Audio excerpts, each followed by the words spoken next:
လောကကြီးကခံရတဲ့သူကိုတောင်မှားတယ်တဲ့လားပြုတဲ့သူတွေကိုပဲအပြစ်မတင်ပဲနဲ့စော်ကားတဲ့သူတွေကိုအပြစ်မတင်ကြပဲခံလိုက်ရတဲ့သူကခံလိုက်ရပါတယ်လို့ပြန်ပြောတာတောင်မှားတယ်တဲ့လားအမှန်တရားဆိုတာပဲရောက်နေလေလောကကြီးကအမှန်တရားကိုလက်မခံဘူးပဲအနိုင်ကျင့်သူကိုအားပေးကြပြီးတော့အနိုင်ကျင့်ခံရတဲ့သူကိုဒါမှားတဲ့သူလို့အပြစ်တင်တတ်ကြတာလားတခါတည်းရန်လောကထဲမှာပြုသူနဲ့ခံရသူလို့နှစ်ဦးရှိတဲ့ထဲမှာလောကသည်ခံရတဲ့သူတွေဘက်မှာဖေးမှခြင်းမရှိပဲခံရတဲ့သူကိုပဲအမှားပြုတတ်တာတွေရှိတယ်ဆိုတာကိုတွေ့ရပါတယ်ဥပမာအားဖြင့်အနေအထိုင်စင်ကျင်ပါရဲ့သားနဲ့တစ်ဖက်သူရဲ့ပြစ်မှားခြင်းတစ်ဖက်သူရဲ့ကျူးကျော်ခြင်းတစ်ဖက်သူရဲ့ကျူးလွန်ခြင်း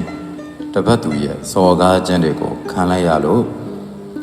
ရပါတယ်လို့ပြောတဲ့သူတွေကိုခံတဲ့သူဘက်ကိုချင်းစာမပေးခံရတဲ့သူဘက်ကိုနားလည်မှုမပေးကြဘဲနဲ့ပြုသွားသူသည်မှန်တယ်လို့မျိုးလှုပ်တတ်တဲ့ပြောင်းပြန်လောကကြီးကိုတွေ့ရတဲ့အခါလောကကြီးကခံရတဲ့သူကိုတောင်မှားတယ်တဲ့လားပြုတဲ့သူတွေကိုပဲအပြစ်မတင်ပဲနဲ့စော်ကားတဲ့သူတွေကိုအပြစ်မတင်ကြပဲခံလိုက်ရတဲ့သူကခံလိုက်ရပါတယ်လို့ပြန်ပြောတာတောင်မှားတယ်တဲ့လားအပြုခံအစော်ကားခံအကျူးလွန်ခံရတဲ့သူက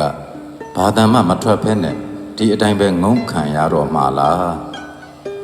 အမှန်တရားဆိုတာပဲရောက်နေလေလောကကြီးကအမှန်တရားကိုလက်မခံဘူးပဲစော်ကားသူကို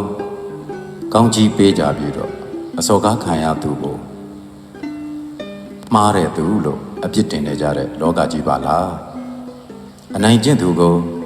အားပေးကြပြီးတော့အနိုင်ကျင့်ခံရတဲ့သူကိုဒါမှားတဲ့သူလို့အပြစ်တင်တတ်ကြတာလားဒီတော့အရာရာမှာငုံခံနိုင်ပါမှပဲလူကောင်းလို့သတ်မှတ်မှာလားကျူးလွန်နေတဲ့သူတွေကအခွင့်ရှိလို့ကျူးလွန်တာလားသူတို့မှာအဲ့ဒီလိုစော်ကားခွင့်တွေရှိနေလို့စော်ကားနေကြတာလားလူတွေဟာအမှန်အကန်ဘက်တကယ်ခံရတဲ့ဘက်မှာမရက်တည်သမျှကာလပတ်လုံးကျူးလွန်နေသူတွေကိုအားပေးနေသမျှကာလပတ်လုံးလောကကြီးကအေးချမ်းမှာမဟုတ်ဘူးလောကကြီးကအမြဲတမ်းပူလောင်နေတော့မှာဒါကြောင့်မလို့အမှားအမှန်စင်ကြင်နိုင်တဲ့ဉာဏ်တွေရှိကြကုန်၍ပြုသူနဲ့ခံရသူနှစ်ဦးဘက်မှာခံရသူတွေဘက်ကိုချင်းစာစိတ်တွေရှိပြီးငဲ့ညာမှုတွေရှိကြပြီးတော့လောကမီးမတောက်အောင်ထိန်းနိုင်သူတွေဖြစ်ပါစေလို့ဆုတောင်းပေးပါတယ်အားလုံးအေးချမ်းကြပါစေ